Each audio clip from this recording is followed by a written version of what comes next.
Les SSD, c'est fameux. Ils sont de plus en plus populaires d'année en année. Pourquoi? Car ils sont très rapides. Ils ouvrent votre Windows en une dizaine de secondes à peine, vos applications préférées et le transfert de fichiers qui s'effectue en un rien de temps. C'est bon, vous en avez assez? Eh bien bonjour tout le monde, c'est Frélard et je suis très heureux de vous présenter ma nouvelle acquisition, le SSD M2WD Black SN750 en version 500Go.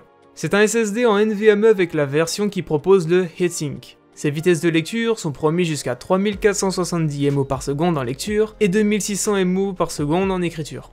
Vous n'êtes pas sans savoir qu'il existe plusieurs types de SSD, non? Principalement, il y a les SSD au format SATA, eux se branchent avec un câble SATA sur la carte mère. Et il y a les M2, répandus depuis quelques années maintenant, au format plus compact, plus économe en énergie, donc le top du top pour les PC portables. L'avantage des SSD SATA, eux sont bien moins chers, mais moins rapides que les M2 PCIe avec la norme NVMe, qui multiplie les performances du SSD par 3 voire 4 par rapport à un SSD SATA classique. Attention à ne pas confondre les SSD M2 en SATA 3, donc avec les mêmes vitesses que les SSD SATA classiques, qui ont environ 500 MO de lecture et en écriture.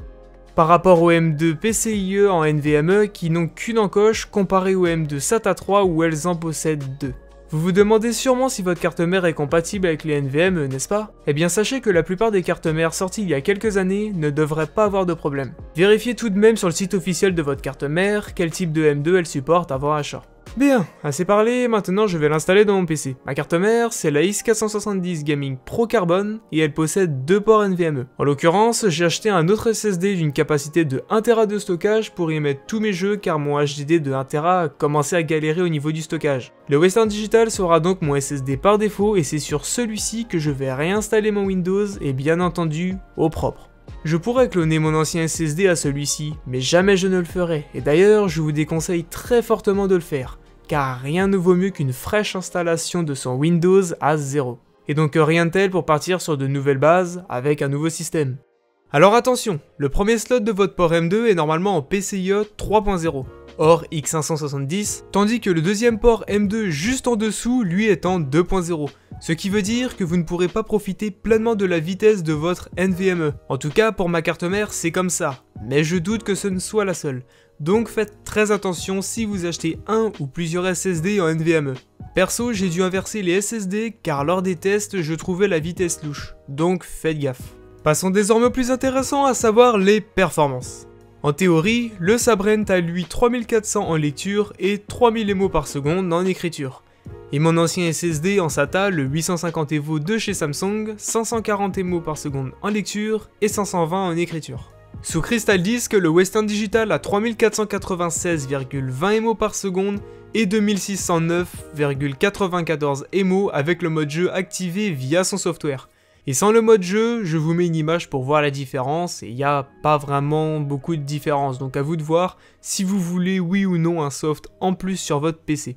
Le Sabrent lui a 3459,3 en lecture et 2960 en écriture.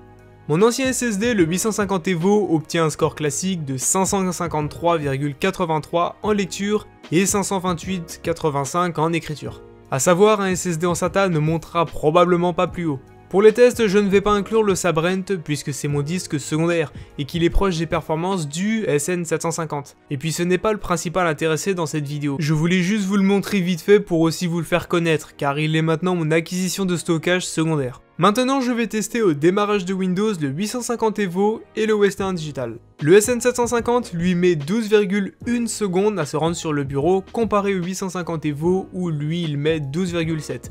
Il n'y a presque pas de différence au lancement, on peut voir. Si je déplace un fichier d'environ 6 Go, le SN750 l'écrit en 18,4 secondes, tandis que le 850 EVO lui met 38,2 secondes. Bon, là mon fichier ne pèse que 6 Go, donc il n'y a pas beaucoup de différence, mais j'ai remarqué aussi que plus le fichier était lourd à copier ou à déplacer, plus le NVMe était rapide comparé à un SATA. Si j'ouvre une application Adobe par exemple, Adobe Premiere Pro, le SN750 l'ouvre en 7,3 secondes.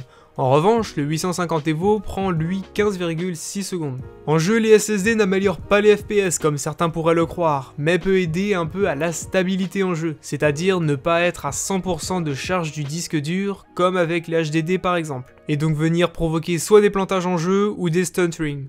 Et je peux vous dire que les stuttering, y a rien de pire. Mais les SSD eux viennent réduire énormément le temps de chargement en jeu. Et voici une liste d'exemples de jeux installés sur ma machine que j'ai pu tester. Sur GTA V, on peut voir que sur le HDD il a mis 45,6 secondes, avec le SSD 850 EVO 28,5 secondes et avec le NVMe 26,5 secondes. Sur The Witcher 3 maintenant, avec un HDD 36 secondes, avec le SSD 23,5 secondes et avec le NVMe 1,43 secondes. Sur Overwatch, j'ai mis 30 secondes,6 avec le HDD, 11,7 secondes avec le SSD et avec le NVMe 9,8 secondes. Entre le 850 EVO et le SN750, il n'y a pas vraiment de grande différence, mais ça va, c'est toujours ça de prix. Et voilà pour les différents tests des SSD, donc on peut voir que le SN750 il se débrouille vraiment pas mal, je suis content. Je suis content parce que c'est mon disque dur principal maintenant, donc il reste plus qu'à voir comment il va se comporter dans le temps maintenant.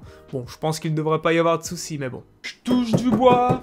Le prix! Oui, le prix. Alors la version 250 Go, donc elle est aux alentours des 70 € sur Amazon sans dissipateur. Après, si vous voulez la même version que moi, donc avec le dissipateur, donc un 500 Go, c'est aux alentours des 115-119 € sur Amazon. Après, les prix varient, donc c'est à voir. De toute façon, il y a plusieurs formats de gigas. Je crois qu'il y a 250 Go, 500 Go, 1 Tera, 2 Tera. Enfin, après, c'est des prix vraiment exorbitants. Et il existe aussi avec donc le dissipateur et sans le dissipateur. À savoir qu'avec le dissipateur, c'est minimum 500 Go. Donc, c'est un coût, oui. Après, si vous voulez un dissipateur, pas tout de suite, mais vous voulez en acheter un petit peu plus tard, vous pouvez en trouver sur internet pour 10, 15 €, même voire 20 €. Il y a des modèles RGB en dissipateur, donc après c'est à vous de voir. Hein. Après c'est vraiment le custom, c'est votre choix. Il n'y a pas de différence de degré ou quoi, c'est vraiment la customisation. Et donc voilà les gars, c'est la fin de cette vidéo, j'espère qu'elle vous aura plu. Si c'est le cas, n'oubliez pas de laisser un petit pouce bleu, de laisser un petit commentaire, de partager, tout le tralala. Et moi je vous dis à très bientôt pour une prochaine vidéo, c'était Frélard, à très bientôt, ciao ciao.